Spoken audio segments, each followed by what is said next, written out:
Albert Park's dispute of their 1870 Challenge Cup win was the biggest disagreement in 1870s football, but it was far from the only one. Without a central body to be the arbiter of disputes, clubs were left to argue without any sort of recourse. The need for this arbiter grew in the mid-1870s with two major incidents. The first was when a Mr. MacDonald attempted to play for St Kilda cum University against Melbourne when he'd already played for Albert Park in a match against North Melbourne.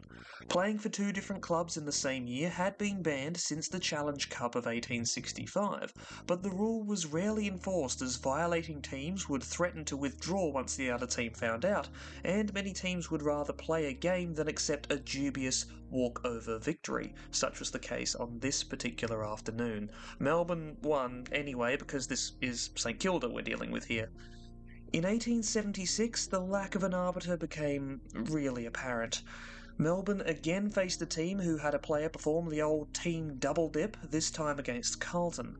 This dispute was never resolved, with Carlton recording a win on the day, and Melbourne claiming a win due to the rule breach, records which stand to this day. Peter Pinder, writing for the Australasian, was one of many that bemoaned the lack of a footballing regulatory body. Well, Peter, you're about to get one, buddy. Here is where we really start. The Victorian Football Association was founded in 1877, creating a formal league structure and governing body. Ill-discipline could be referred to their tribunal, cutting out a lot of roughhousing. It was formed 3 days after South Australia formed their own league, which isn't particularly relevant to this story, but is kind of an up yours to Victoria, which is always nice. Thanks for watching, Victorian subscribers. Albert Park, Carlton, Geelong, Hotham, Melbourne and St Kilda were the first league members of the VFA. The VFA opted for no grand final, and in fact for the first 11 years there was no concrete method for deciding the premiership other than mutual consensus informed by the league table, sorted by fewest losses rather than outright wins or win percentage. Kinda weird, and that itself was all a bit of a lie, as the fixturing was the responsibility of the individual club secretaries, and a match against a fellow VFA club was as equal as a win against one of these tomato cans. Promotion and relegation was a thing, but it was all dependent on whether the club wanted to pay membership dues, something St Kilda decided not to do between 1880 and 1886. The league also saw a large amount of amalgamation between teams, the main headliners being Albert Park and South Melbourne, St Kilda and Prawns, see I finally learned how to pronounce that, St Kilda and University, and Melbourne and University, showing that even in a time of little financial upheaval, footy clubs were still horrifically unstable as organisations. The year is 1885. South Melbourne have begun a run of dominance thanks to their adoption of the tiny mark, a practice that exploited the lack of a minimum kick length before a mark could be called to basically retain infinite possession easily. Carlton will go to any lengths to stop them. Carlton captain Billy Strickland grabs the ball out of the ruck, places the ball on one hand, and belts it away with the other. The umpire, not really knowing what to do, calls a free kick against Strickland for a throw. Strickland, as far as I am aware, has basically just invented the hand pass. It will take decades and changes of interpretation of what a hand pass is for it to even see minor popularity in the game. But a century after Strickland's first hand pass, it has developed into a weapon to quickly tear through opposition defences. It is impossible to imagine modern football without it. During the pre-VFA times, a rugby ball was damaged. It was taken to a saddle worker in Collingwood. While repairing it, the saddle worker experiments with the leather ball and produces a new type of football with indented ends, which allows the ball to bounce better and travel in the air further. He knows he's onto something. He opens up a factory in Collingwood in 1879 specifically to produce these footballs, the first such factory in Australia. Thomas W. Sherrin has just invented the Australian rules football, which will soon be adopted by the VFA. It remains the official football of Australia's top league 140 years later. For 1888, the VFA introduced the concept of premiership points and took responsibility for fixturing overall in 1894. By then, a raft of new clubs had joined as senior members, with Collingwood growing the league to 13 when they joined in 1892. The sport was more popular than Wills, Harrison and Thompson could have dreamed. A random game between South and Carlton became the most watched sporting event in the world to that point, with 32,595 people turning up. There was growing dissent within the league, however. There were clashes between the successful, richer clubs such as Melbourne, Geelong and Carlton, and the poorer also-rans like Port Melbourne and Williamstown. In 1889, Geelong proposed that the stronger clubs form an A group of the VFA, with the weaker sides forming a lower-tier B group.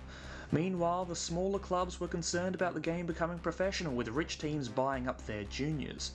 This led to the VFA banning player payments and threatening the breakaway motion with disqualification.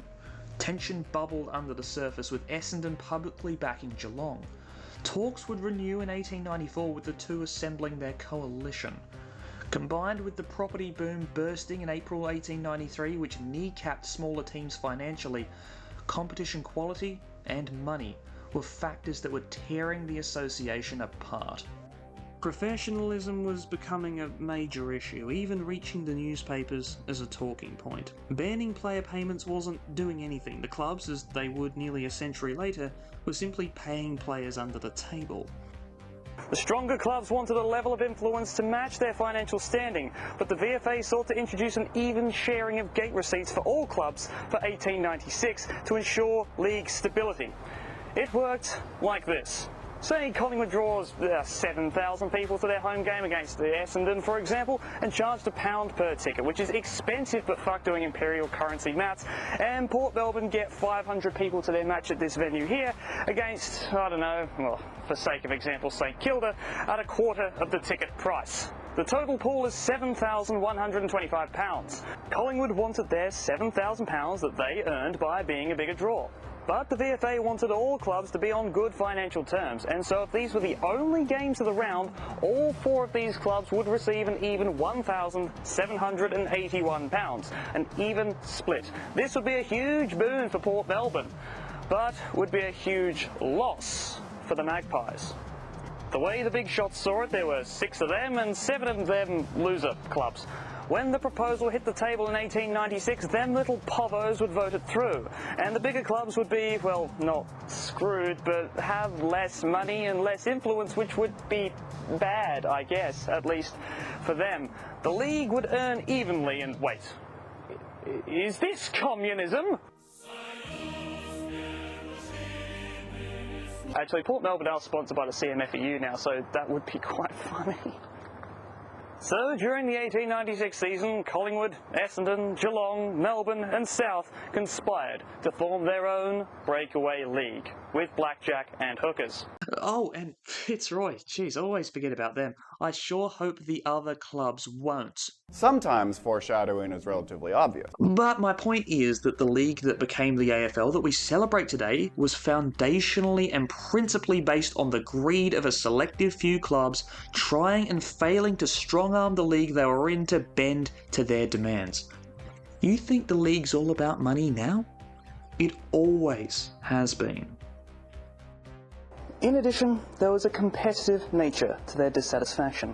Since fair fixturing in the VFA, the Big Six powerbrokers had filled 15 of the 18 spaces in each year's top 6 placings. Only 2 premierships had been won by outsiders, both by Carlton, who were also the only non-Big Six club to finish runner-up. There was no other way of saying it. The poorer clubs couldn't compete on field either.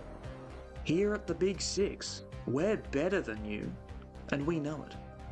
So yeah, based on a love of football, my left arse cheek. And there was more money grabbing to be had too. You see, 1896 was a peculiar year. The VFA operated like the Premier League, where the team at the top of the table when the season is done is the champion. That's it. It was a good enough system for the time. After all, the odds of any 2 teams tying on points, goals for and goals against was functionally 1 in 127,000. Well, in the 3rd season of fair fixturing, it happened. Collingwood and South Melbourne did what no 2 teams have done in the whole AFL era, tied for points, goals for and against. Since behinds didn't count for actual points, with this incident being a potential catalyst for them to count, that was it. There was no way of separating them. Except there was. South Melbourne had scored 1 goal less, with the tally being misreported at the time. So Collingwood get the flag, right? Well, no. Rule 19 of the VFA's law book made it very clear that only premiership points were the determination of ordering. It didn't matter if South had scored 1 or 100 less goals. So, a playoff match was in order. In a close match decided late, Collingwood won what was functionally the VFA's first grand final in front of about 12,000 people, a good but not massive crowd for the time, the low numbers caused by scheduling issues. Nonetheless, this was the first senior league playoff in Australian sporting history as far as I can tell. This is where history was made. Well, on an oval, not in an alleyway outside a bunch of pods where businessmen go to cheat on their wives. There should be a damn plaque here. Now, if you've been listening, good viewer, here's a treat. You'll also have noticed the playoff game contained 2 of the teams that were seceding from the league. In a spectacular piece of awkward timing, the announcement of the secession was the day before that game. Regardless, the match still brought in some good money for the VFA. The VFA attempted to convince the seceders to stay by altering some rules, namely introducing a crossbar, eliminating the goalkeeper and goal sneak positions to reduce on-field players to 18, and abolishing the behind. The VFL disagreed to all terms and adopted the behind as part of the 6-1 scoring that we know and love today, thanks fair play, which the VFA would also copy for 1897. The VFA abandoned the crossbar but not the 18 on-field players rule, and so the 2 leagues would be playing under different rules. Not like that could break the very sport apart at its foundations, but we'll get to that later. Foreshadowing. The rule set wasn't the biggest difference between the VFL and the VFA though. But a league of 6 clubs is a little bit pathetic, so they had to drag some of the kids off the short bus to fill their posh new limo. So, who wants in? Our first candidate is North Melbourne. Formerly Horsham, these guys have history on their side as they were older than most of the Big 6 and were at the table for the start of the league that they were now trying to destroy. They kinda suck though, not gonna lie. They ping-pong between mediocre and being outright crap, and besides we've already got a team named after a cardinal direction and more than enough representation of teams in that particular area. Port Melbourne is up next. They're strong on field, regularly competing for top 6 spots, and they have a faithful fan base. Too faithful though, according to South Melbourne, who was far from keen to allow their noisy neighbours to compete. Plus, they're a bunch of wharfies in support of the gate receipt equalisation, so they're essentially lefty communists, so push them off the docks and wash your hands afterwards. That's kind of mean. Carlton were then recognised for their exceptional performances in the VFA by earning a spot with the big leaguers. Team 7 was locked in. Now, for one more. This was a real problem. You didn't want too many teams from one area as they would cannibalise each other, ruling Richmond and Footscray out. In fact, Collingwood had advocated loudly for amalgamation of most teams, with the Magpies themselves to merge with, shock horror, Richmond. Essendon and Melbourne shot them down. Williamstown had nailed their colours to the mast on the gate receipt issue, so they were out, and that left one. A club who hadn't rocked the boat, off-field or on it. A club who was geographically isolated without being so far out as to make travel hard. They were perfect. They didn't have to be good, they just had to prop up the league. Actually, it would be nice to have an easy win now and again. Of course, you know who I'm talking about. St Kilda joined as literally the last team invited and dutifully took the same position on the ladder. The Victorian Football League had begun. As one little final up yours to the VFA, as they left they turned around and said, "Hey dipshit, we're moving to a mansion, how would you like to live in our doghouse?" The VFA of course said no to the offer of being the VFL's bitch. The VFA had just lost 2/3 of its teams. Time to panic. They brought in Brunswick as a late replacement with only 6 teams competing in the first year of the split. They tried to get another 2, but plans fell through, with Ballarat also ceasing their association with the association to create their own league, which played a game against the VFA in 1897, a damn good one too. It was a bad season. Footscray turned up at Brunswick with 9 players having to use trainers, reserves and 6 spectators, and yet they still won in an outcome that the 2023 Eagles came surprisingly close to copying. Seeing the success that the final series was bringing the VFL, the VFA introduced their own, but not really. Essentially, the bottom 2 teams were eliminated after each side played each other thrice, with the top 4 playing a further 2 matches. 2, why not 3? You get to play each other once. Oh, okay. These matches were still part of a season though, so even though Richmond finished 4th and made the finals, they were mathematically eliminated before they even started. What a Richmond thing to happen. The system lasted 1 year.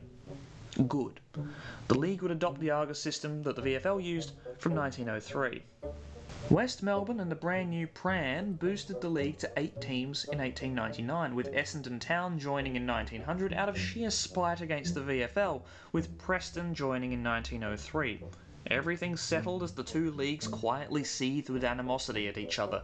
While the VFA wasn't as competitive as the VFL, illustrated by a 1902 representative game, it had weirder things happen which I'm more interested in anyway. In 1900, Brunswick became the first team to forfeit a game twice, while in 1902 Footscray failed to register a single score. That's the only time that has ever happened in senior Victorian footy. In their first grand final, all the scoring was to one end because of a strong wind, and the next year Richmond withdrew from the grand final because of the selection of the umpire, Richmond also losing that wind-blown game as well. The VFA beat South Australia in representative games but lost to Bendigo. I love the Proto-VFA so much. You know who didn't? The VFL. The VFA was beginning to gain popularity, with the 1907 Grand Final crowd reaching an estimated 25,000. Very good for a league mainly made up of non-intercity teams. The VFL needed a way of breaking the VFA, of truly establishing dominance. And in late 1907, they found it. Coming up next, the worst team in VFL history destroys a 40-year-old institution. Well, that's part 2 down. Thanks again to my members on Patreon, Cody Bibby and Some Geek from Twitter. My patrons get to see these videos days in advance and also some exclusive stats and bits of research, so if that sounds good to you, there's a link in the description. But thanks again to everyone for your support, and I'll see you soon for the next part.